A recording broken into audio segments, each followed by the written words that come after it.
all the good things. Hello. So, like I said before we started recording, I am not going to come up here and pretend that I am an expert in cars because I am not. But I hope to share with you what I think is essential knowledge for operating a vehicle. And you might sit there and go, wait. I don't even have a car right now, or I don't even have my license right now. I can bet that one day you will. And you will probably need to know. And won't it be great if you already have a leg up on this? Some of you guys may already know this stuff. Some of you guys may know more than what I'm going to tell you.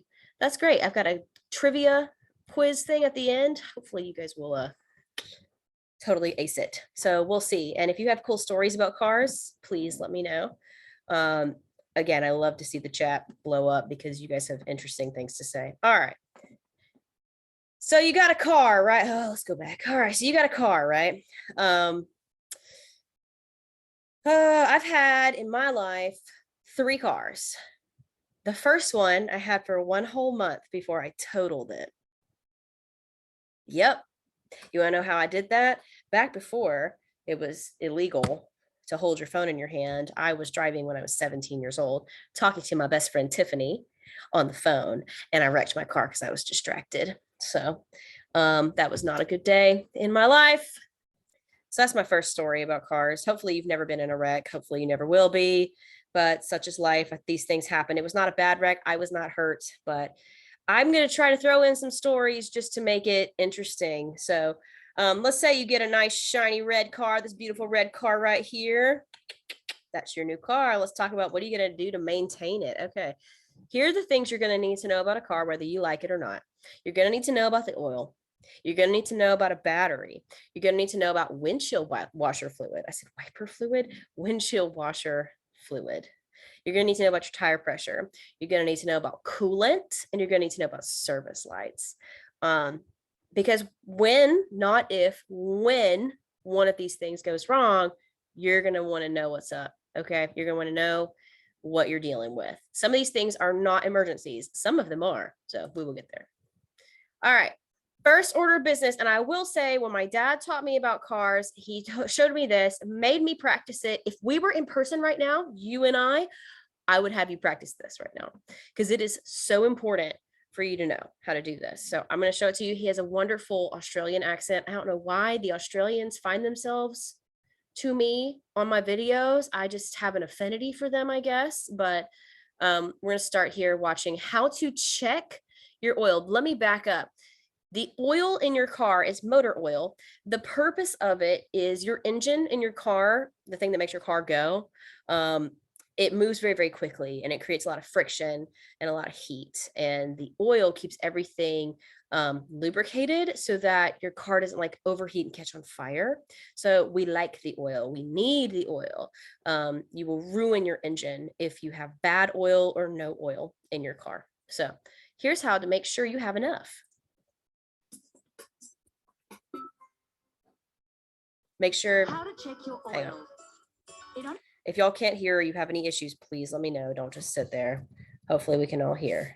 It takes a minute or 2 to check your oil, and that minute can save you a lot of aggravation, not to mention thousands of dollars in repairs. You will need a clean rag or a few paper towels, a can of oil, and a funnel. Step 1. Park the car on a level surface like a flat driveway.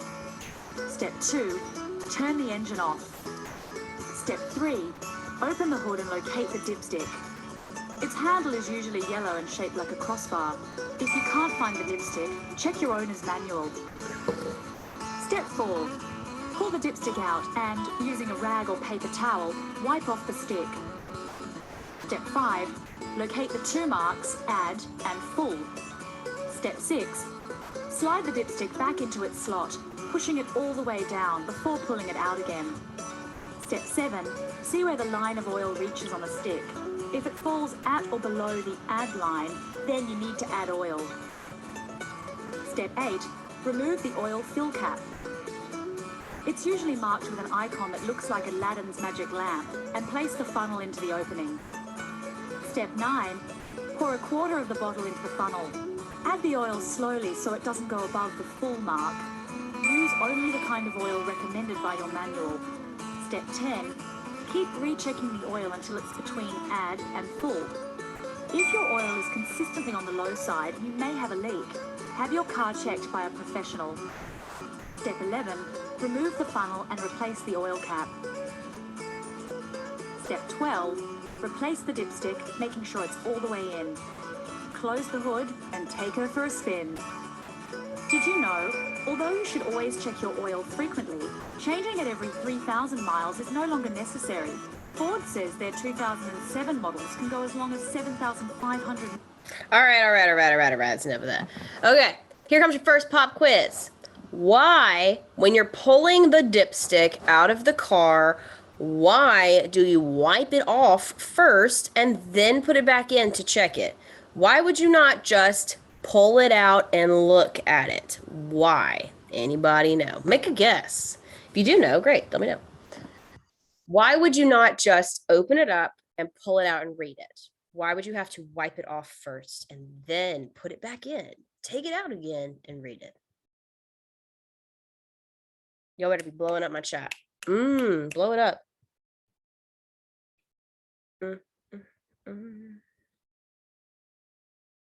I'll give y'all like 20 seconds and I'll just tell you. But it's so much more fun if y'all make guesses. Then make sure it isn't wet still from other oil. That's a good suggestion. Here's what happens with your car that was left. It's like it can slosh around. And so when you're driving, and let's say you go on a sharp curve or you go up and down hills, the oil in the car will move around just like a container of water. If you shake it, it sloshes all around. It will slosh all over your dipstick and it could make it look like you have more oil than you do. So you want to wipe it off and then put it back in because then you'll get an accurate reading. Another thing, when you're checking your oil level, park on a level surface. You don't want to park banging out. Yes, so make it slung around. Exactly. Mwah, bellissimo. If you are checking your oil and you're on an incline or you're on a hill, it's going to read wrong. So you want to make sure you're checking it flat. Also check it after it's like rested for a bit. You don't really want to check it when it's hot. So good. You guys are on a roll. I like this. Okay.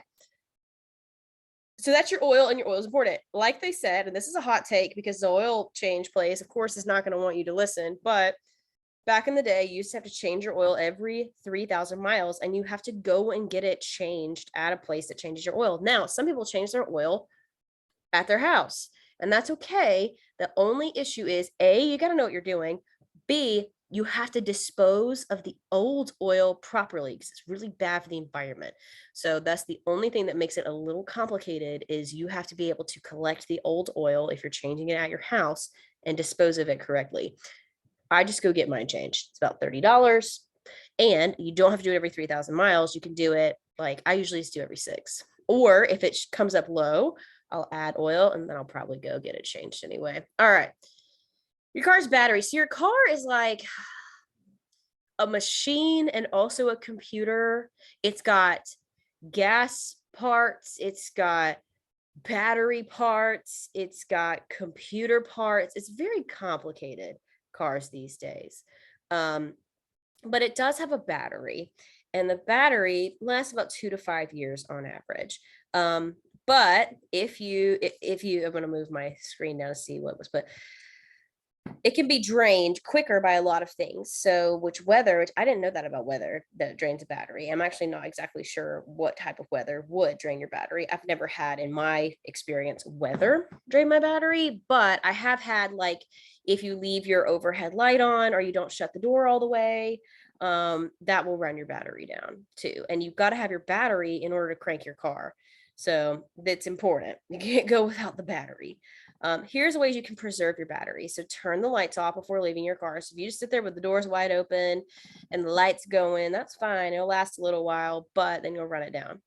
Unplug electronics like car chargers, because that will also drain battery uselessly. Because fun fact, chargers use electricity even if the device is not plugged into it. So if you've got a charger in your wall right now, it's using electricity even though your device is not on it.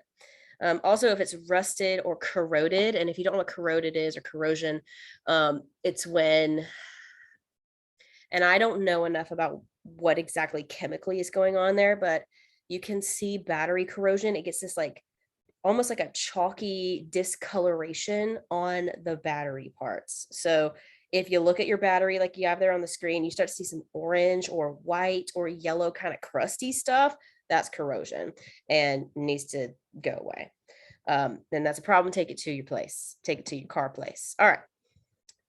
Now, change your windshield wiper fluid, which they said windshield washer fluid earlier, but I think it's either one. And I actually need this. I have in my little car a front windshield wiper fluid and a back one. I can turn my little thing a little beep, beep, beep, beep, beep, beep, beep, beep in the back. Um, but it's out right now. You don't have to have this, but it's really nice. Like, I'll be honest, if a bird were to poop like right in your line of vision as you're trying to drive, it's really nice to press your little windshield washer and it just get rid of it for you. Otherwise, you have to find a place to stop and wipe it by hand. So you're gonna want the windshield wiper fluid. So here's how to check it. It's a lot easier than the oil.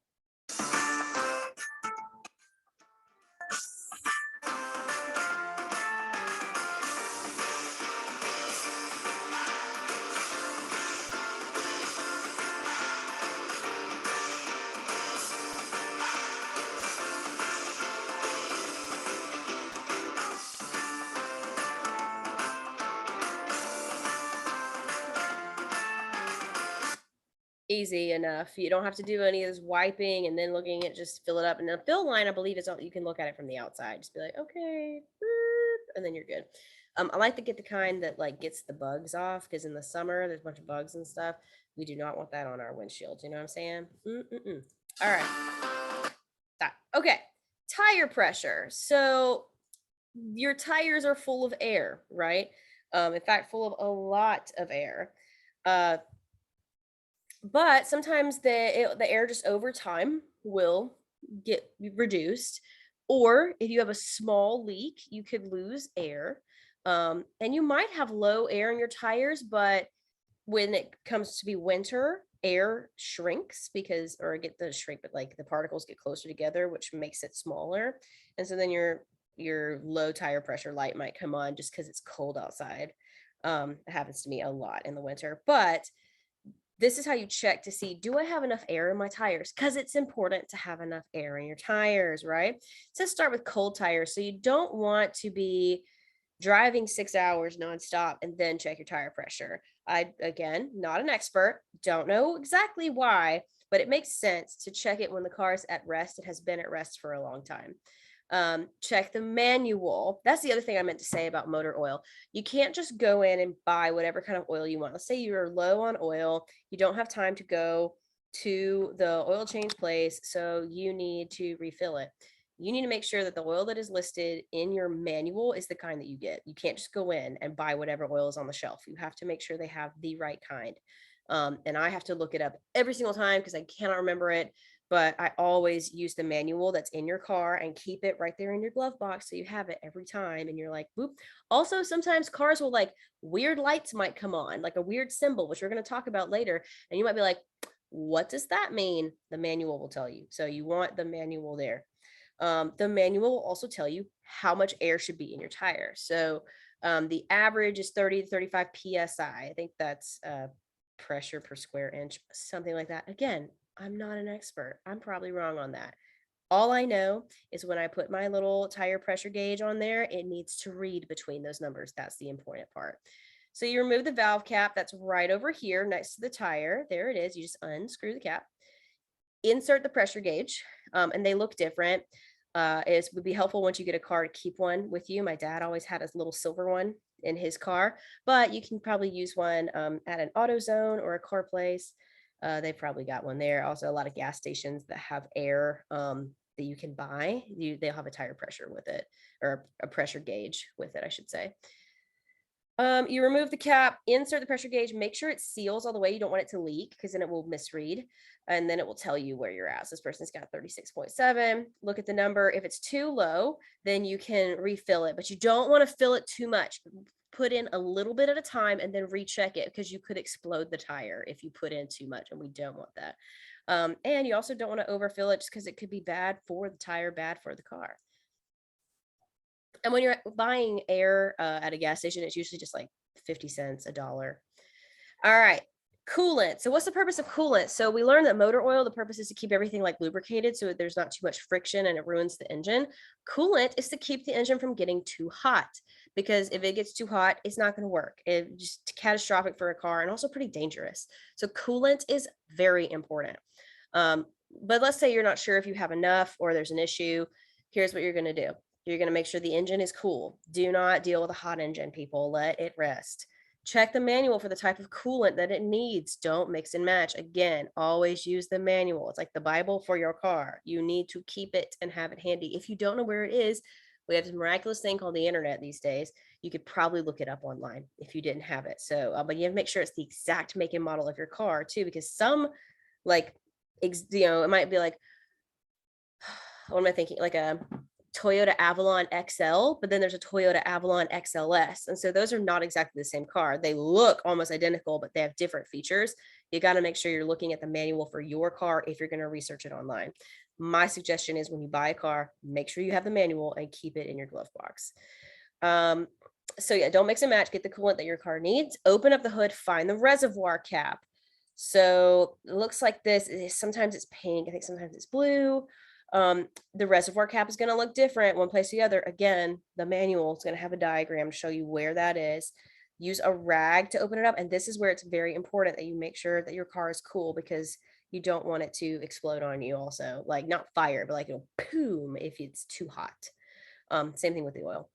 Fill the coolant to the fill line, put the cap back on and tighten until it clicks. Same thing with a gas cap. When you're filling up gas, make sure that when you're done putting gas in the car that you turn it to where the cap is nice and snug. And usually that means it clicks, and then you know you've got it filled up. So important. All right. Let's see if y'all know what's up. Service lights. Good gracious. I'm going to do a little quiz here in a second for you. So when something goes wrong with your car, not if, when, because things happen, it will sometimes flash some sort of, not flash, but like illuminate a light on your dashboard. And it shows a possible problem with your car, that it's time to fix something, whatever. So I'll start with what I think is the hardest one. What do you think, if you see this light come up on your dashboard, what does that mean? What does that light mean? That's the thing where you're like, let me get my manual because I don't know what that means.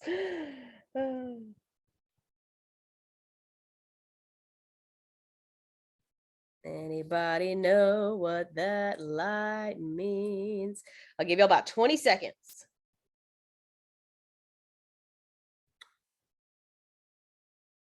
So the one that's right here, this exclamation point with the circle, and then it looks like there's parentheses around it. I hope you guys can see that. Can y'all see that? If you can't see it, then that's going to be really funny. What does this light mean that's not on your screen? Trick question.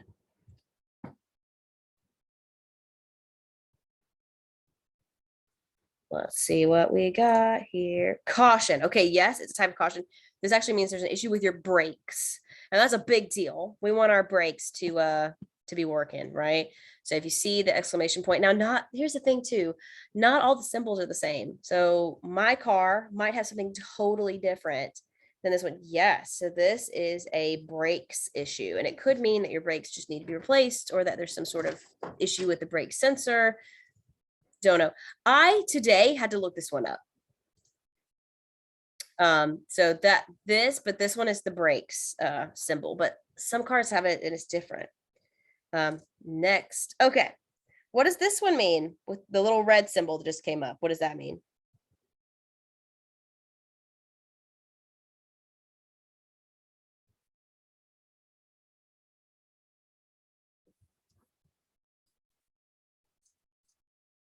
No seatbelt. Oh, that's a good one, because that one is also a light that comes on. This is your airbag one. But you're like, well, what about the airbag that it's on? That it's working? That's the thing. Don't know. You see this light, it just means that something with the airbags is weird. It could be the airbag sensor. It could mean that the airbag is on because someone's sitting there some of them are like weight sensitive. So like if you have someone sitting in the front seat, it will say airbag activated. So it just means there's something with the airbag happening. My dog is going to bark. Give me just a second. My neighbors are out playing. Oh, my dogs. Y'all know how my dogs are. All right, next. What's this one? It may not be the specific issue, but like, what is this symbol having to do with? Come in, creature. All right, what does this symbol have to do with right here? We saw this one, hint, hint, at the beginning. And while I do that, I'm going to shut this door and let this dog stay out of this room. Give me just a second again.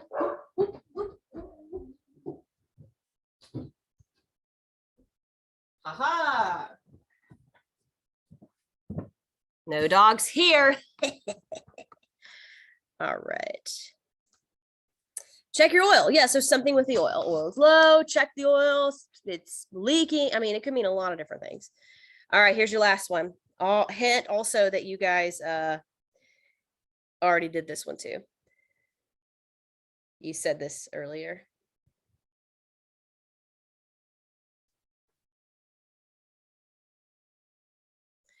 And this is the one that likes to come onto my car a lot.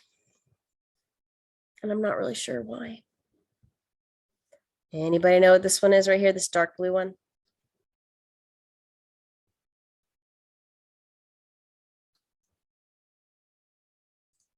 Yes, check engine lights. Check it for what? We don't know. There's just an issue.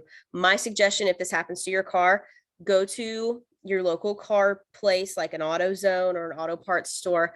They have like a code reader where they connect it to your car and it will tell you if what a specific issue is in your car. So like it's like a little computer that they hook up to your car and it will say issue with the blah blah blah or issue with the da da. And so that's really helpful.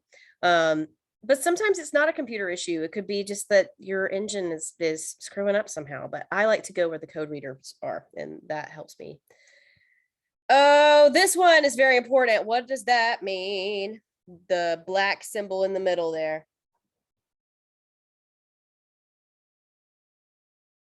I have seen this before. Ooh. And y'all, it's okay if you don't know exactly like what it is. Coolant. Okay, yes, maybe this one basically just means your engine is running hot. Or there's an issue with the temperature of your engine. If your engine is running hot, so maybe you don't have enough coolant, that might be the solution, or you're out of coolant or leaked coolant or whatever. If this symbol shows up, that means your engine is hot and you have to stop driving the car immediately. Do not drive with a hot engine. It's not okay. It also will have like a gauge next to it sometimes where you can see like, usually it's like right in the middle or it's cool and that's okay, but you do not want your engine to be hot. No, very bad.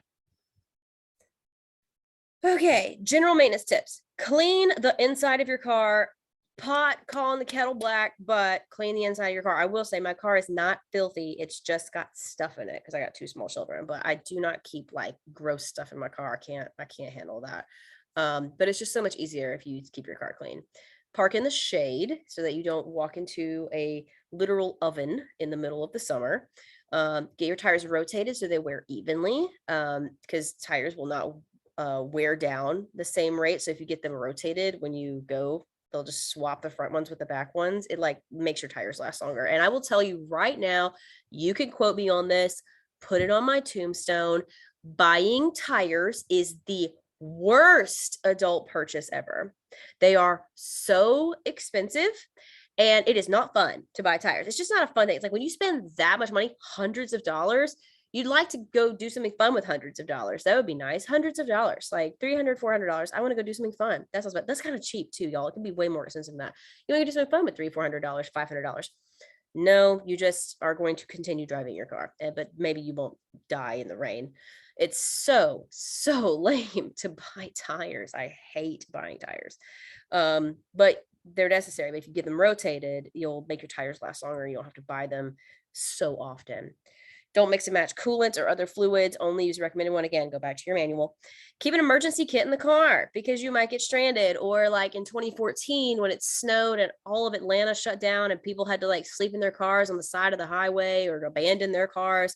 If you have things like duct tape or jumper cables, if your battery dies, a flashlight, window breaker pick, which is, I have one. It's like a flashlight that you break the window. Like if you were to get trapped in your car and you couldn't get out for whatever reason, you could break the glass and scoot out of your window. Okay, so a bunch of different types of will. Well, and that's the thing too, is like, especially if people know what they're talking about. Like, I am the type that's like, whatever the manual says, that's what I'm going to put in. But I know there are people who know more about cars than me and are like, oh, you can use this or this or this or this kind of oil. So honestly, like, yield to the expert. If you have an expert in your life that's like, oh, just use this kind, like, that's fine. I'm just going to use my manual because I don't know enough.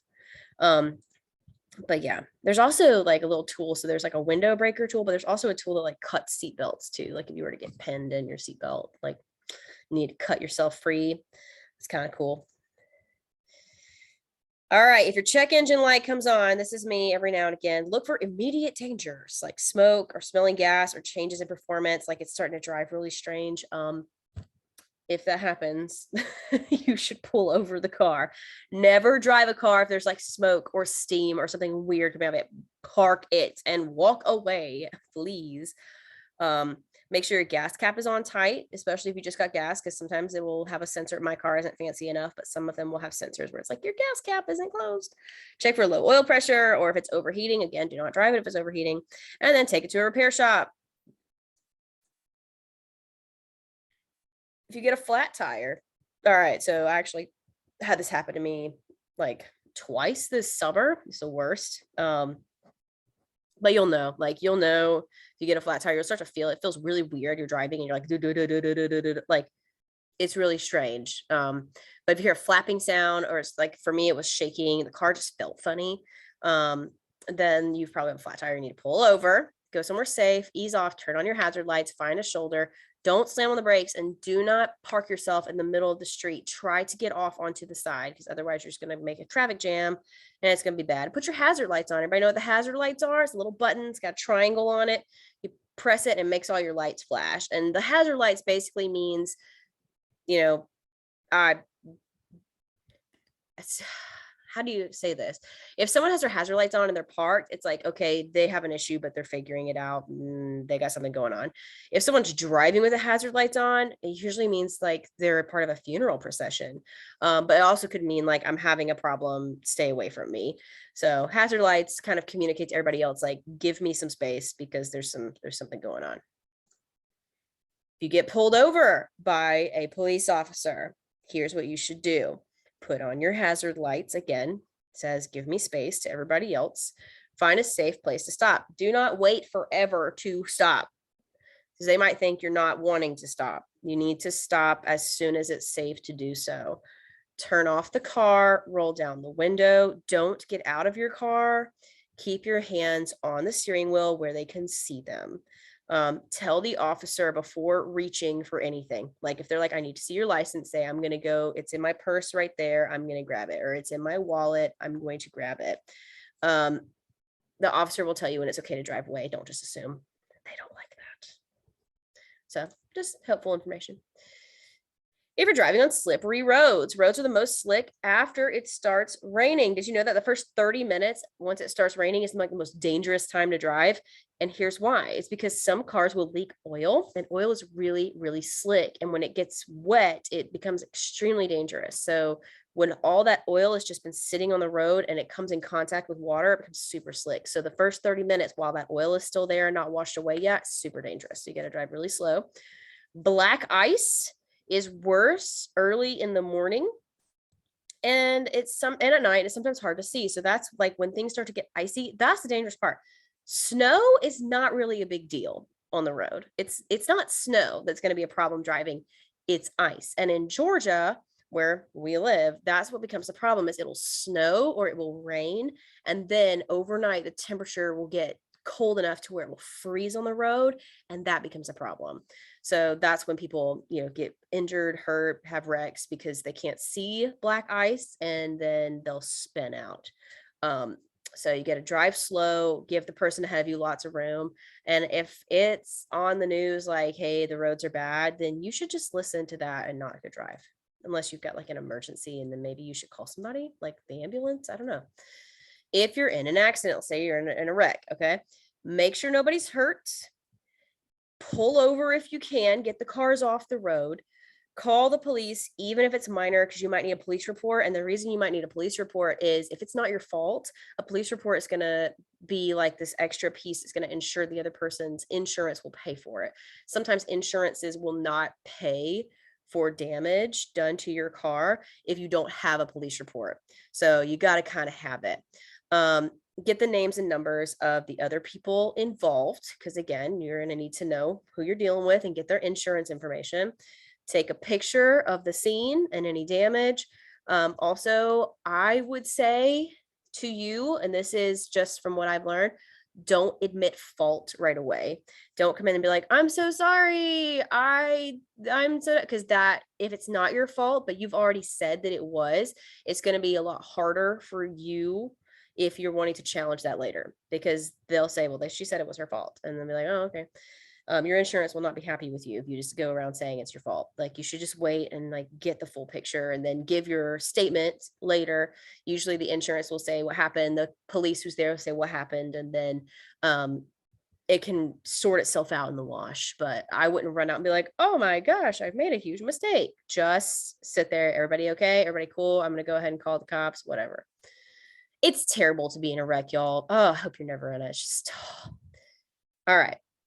If the car overheats or it starts smoking, turn off the AC. That puts stress on the engine. Turn the heat up all the way. I didn't know this because it helps pull heat away from the engine. And pull over. Don't drive your car if it's smoking. The first, that should be at the top. Pull over to the nearest safe spot.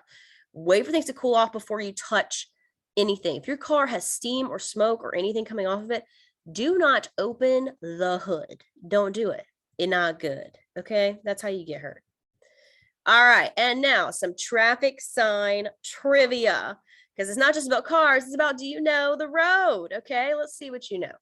All right, I'm gonna show you a typical road sign, and I want you to tell me what it means. First, what is this sign?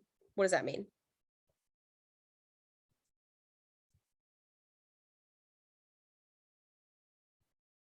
Let's see. Yield. Great job. And yield, if you have the yield sign, that means you have to wait until it's clear. Not, I get to go whenever I want. Yield means you're yielding to the flow of traffic. You are waiting until it's free to go. So many people I see where it's like they have the yield and they just go for it. I'm like, you're gonna have a wreck like that. You have to make sure that it's clear before you drive on. Okay. Yield. Also, fun fact, when they designed road signs, I saw this on a podcast, or I heard this on a podcast, I should say. When they designed road signs, they thought that the more sides that a sign had, the more like urgent it was, or like important it was. So this is a 3-sided sign. So it's not as big a deal. Like, it doesn't involve as much safety. You know what I'm saying? Think about a stop sign, it has 8 sides. That's like a big deal. Do we pay attention to the number of sides on a sign? No, like the shape of the sign doesn't really matter to me.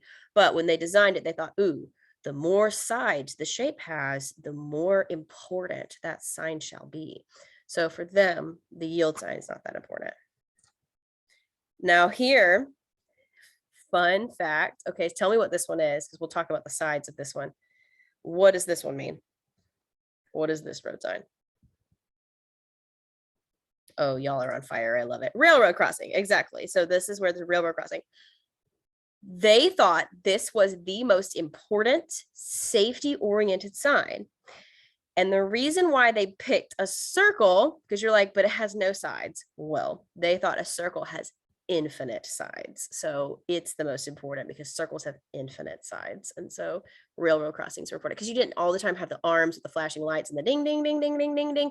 A lot of times it would be, and still is, you'll come across it and you'll just see the circle and you're supposed to like stop and look and put the windows down and is there a train coming and then go.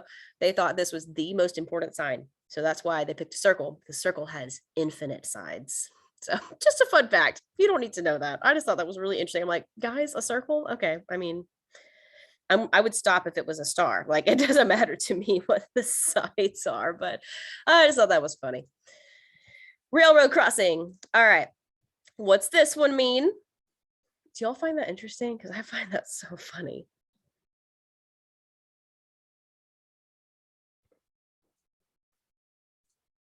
Yeah, winding road, curvy road ahead. So yeah, you see this and up 4 sides. So, more important than the yield, right? What's this? What's that mean?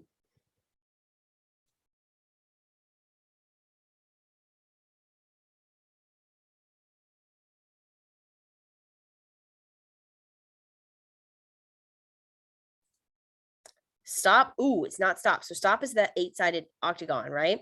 Not caution either. This is do not enter. So if you see this with the big white stripe, do not enter. You'll also see this with like one way written on it. Or do not enter one way. So this is a do not enter sign. And again, infinite sides, very important. Do not enter. What does this mean? I hate these. I usually see these when I need to do the thing it's telling me I can't do.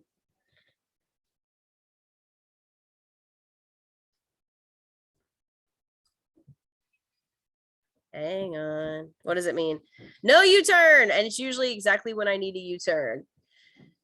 I'll come see you in a second, boo. All right. No U-turns. Oh, what does this one mean?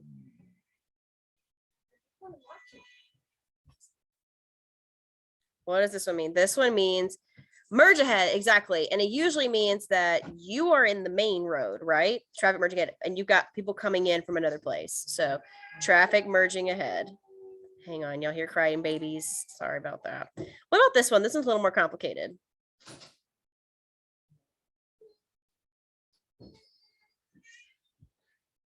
Angry, angry children.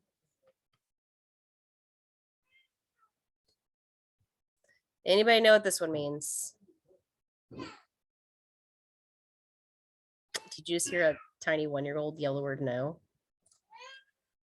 Two-way, it actually means a divided highway. So instead of it being like a 2-lane road, it's going to be a median is what that means. So that's the median. It's like you got to go this way and that way. So there's going to suddenly be a median is the barrier in the middle of the road. What does this one mean? I also tend to see this right when I need it too. No parking. Exactly. You guys got it. So that's all I had, y'all. Thanks so much for hanging out with me. I hope you guys learned something or at least refreshed your traffic knowledge. I'm going to stop the recording now so that whoever watches this later doesn't have to hear a poor, sad child.